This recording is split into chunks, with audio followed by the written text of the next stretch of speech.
Hi, my name is James Shepard. I'm an independent agent for North American Bank Card, and I'm also helping them build the sales team right now. And before I move on here with the training, I'm assuming all of you watching this video have already signed up to become an agent with North American Bank Card. It doesn't cost you anything to sign up for that. Very simple process, and I'd like you to give me a call or email me, send me a YouTube message, whatever you'd like to do. If you haven't done that yet, let me encourage you to do that for a couple of reasons. First of all, as a great commission, you can watch my video on commission. Also, you get to talk with me. I can help you out with any sales you have. I've made a lot of sales, seen a lot of different statements, done a lot of statement analysis. So if you have any questions or concerns as you're getting started in the credit card processing industry, if you sign up through me with North American Bank Card, I will help you out with it and make sure that you get off to a fast start and learn how to make some good money with credit card processing. So there's my little pitch. Now, in the last video, I said that I was going to talk about going through the paperwork. But I realized before making that video I need to make one other video about equipment. I kind of skipped a really important part of the sales process in the last video. You need to understand about the equipment.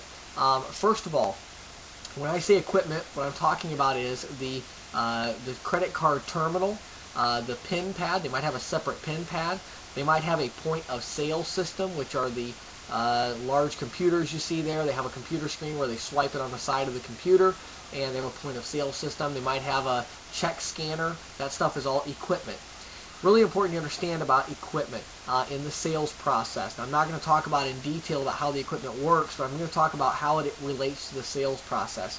When you go into a merchant's place of business, one of the easiest things to strike up a conversation about is the equipment. You might walk in and start talking to them to let them know you're a professional, independent agent with North American Bank Card. You do credit card processing. That's your business. And you might say something like, "Now I noticed you have that FD200 over there. I noticed you have that VX570 over there. Learn the terminals. If you go on the Agent Info Center with North American Bank Card, they have a full list of every single type of terminal you can imagine with a little picture, so you can see what the terminal looks like. Go online if you've never seen a terminal before. Research it. Know the terminals. When you look at a terminal, you should be able to know right away what kind of terminal it is. If you're not there yet, that's fine. You just started out. That's okay. Ask them. See, you have a credit card terminal. You already have a credit card terminal in place. Now, here's the question you need to ask them, though, that you need to find out. You need to say, do you own that terminal? Ask them that question. Do you own that terminal? When you ask that question, you need to understand that there are 3 different ways that merchants will have access to a credit card terminal. Each one of these 3 ways will lead you in a different direction of the sales process. Now, I'm going to explain each one of them to you, and I'm also going to explain how each one of these impacts the way that I make the sale. Okay? It's very important, and I do go a little bit of a different direction depending on which of these 3 the merchant is currently has with their equipment. Okay, number 1, and probably I wouldn't say the most common, but still a very common answer you're going to get if they say, "Do you own the terminal?" They're going to say, "I lease it. I have a lease on the terminal." Okay. Now they might say, "I own the terminal." If they say that, ask them, "Now, do you own it outright or do you have a lease on it?" You want to ask them that. Do you own it outright or do you have a lease on it? If they say, "I have a lease on it," that should get you pretty excited. If they have a lease on it, you should make that sale. Now, I'm going to explain why. I do not do leases. I don't ever do a lease on a credit card terminal. That is my personal rule. Now, why is that? I'm going to explain how a lease works to you, and then I will explain how to go at it from a sales perspective. The way the lease works is this. For instance, with North American Bank Card, let's say you want to lease a terminal to a merchant. You're going to get them a new machine and you want to lease it to them. You are going to get a free terminal from them instead of a bonus. So instead of a bonus, they'll give you a free terminal. You have to sign up for that program. It's called the Free Terminal to Agent program. You get this free terminal.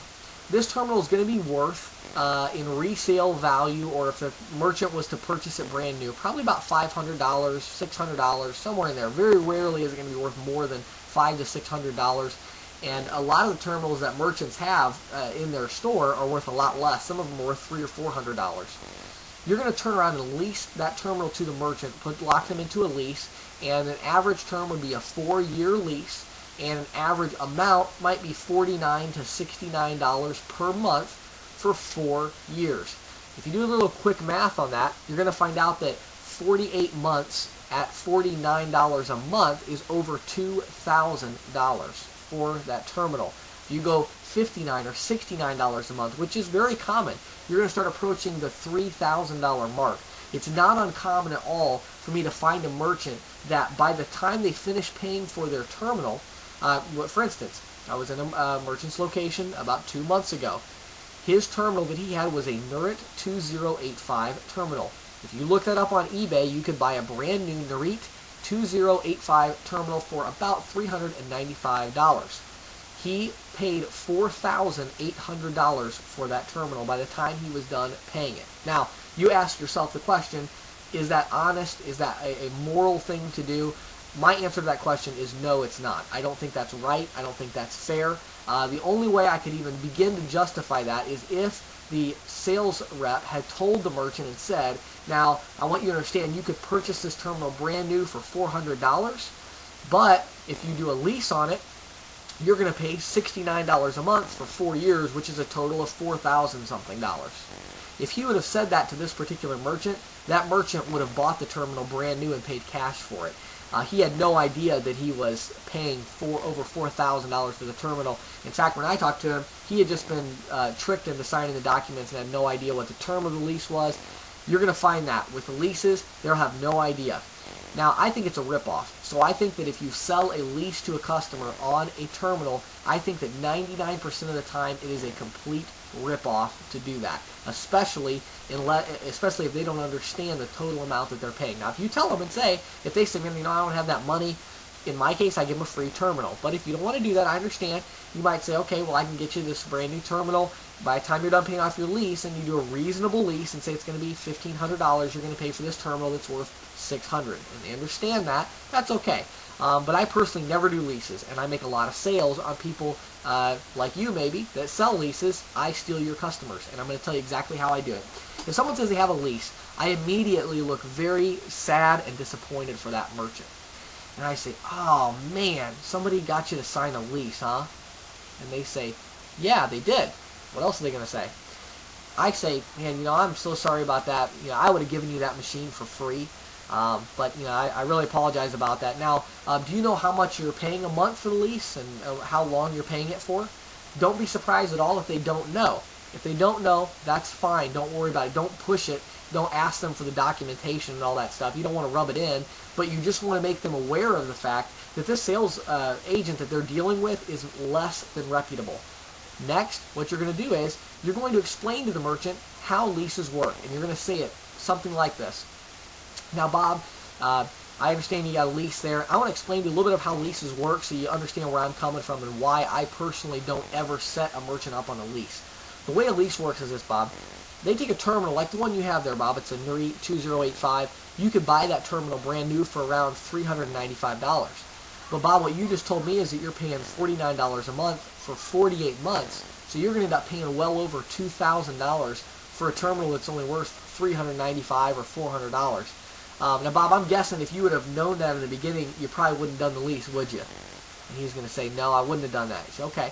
Now, I totally understand that. The reason I don't do it, the reason that I don't do it, Bob, is because I don't believe that it's honest to do that. Now, the sales representative that sold you that, he probably made about $1,800 in commission. I'd take about 80%. They get about 80% of the total amount you're going to pay.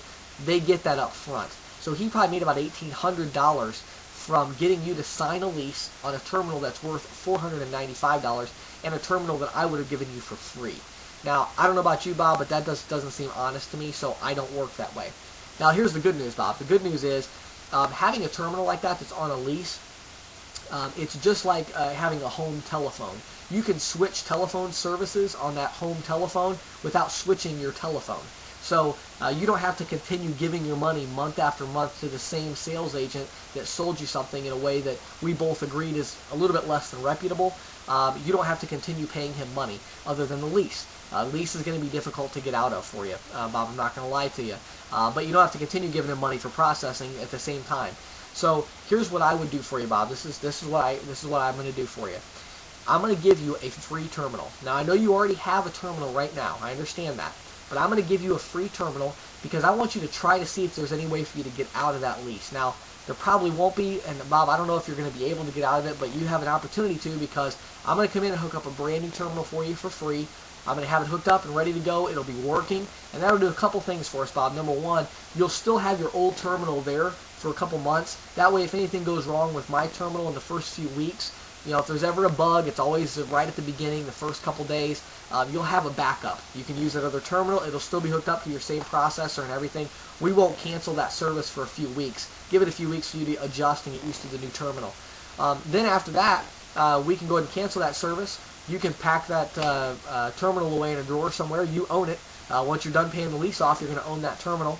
You might try to get out of the lease, maybe do an early payoff on the lease, something like that to get out of it. But if you can't, you can't. You keep the terminal, no problem. If you want to go back to using that terminal after a couple months, I can always come back in, reprogram that terminal, and you can continue using the one that you own, and I'll take back the one that I was loaning you in the meantime. So that's how I want to do that, Bob. Now, try to get out of that lease, but you know, if you can't, you can't. I'll have a free terminal for you here. Is there any questions you have about that? Okay, so you understand a couple things that I did there. Number one, I shifted the whole conversation to the fact that he is still giving money to the same person that sold him this lease dishonestly. Now, I don't go out of my way to slam the competition. I don't say, man, that guy's just a liar. No, and a lot of times I'll even say, I'll say, you know, I'm sure that was a good person. He probably didn't even understand what the terminal was worth. He probably didn't know anything about how much terminals cost. I'll say stuff like that.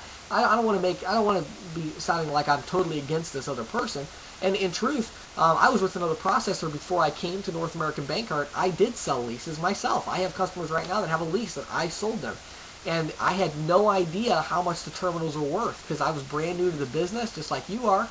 You might have no idea how much a terminal is worth, but as soon as I found out, and I said, man, that terminal's $300 and my client's going to pay $5,000 for it. I said, man, that's dishonest. I'm not doing that anymore.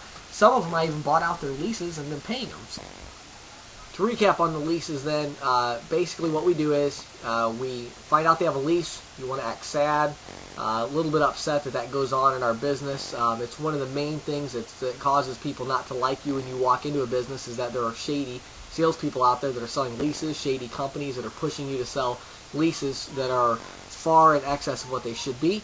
And you want to point that out. You want to make sure the client understands how a lease works. A lot of times they're going to be confused. They think that because they got that lease, they cannot switch processors. That is not true. The lease is with a separate leasing company. They can get out of the processing, always. So you need to understand that. You need to explain that to the merchant. And then turn the thing around, help them to understand that they do not need to continue giving money to the same salesperson that made $1,000 or more off of them at one time to sell them a machine that's worth less than $400 or $500. And that's how we do that in the sales process. In the next video, I'm going to talk about the next way that they can have a terminal, and that is that they actually own the terminal outright. So we'll talk about that in the next video. Thanks for watching.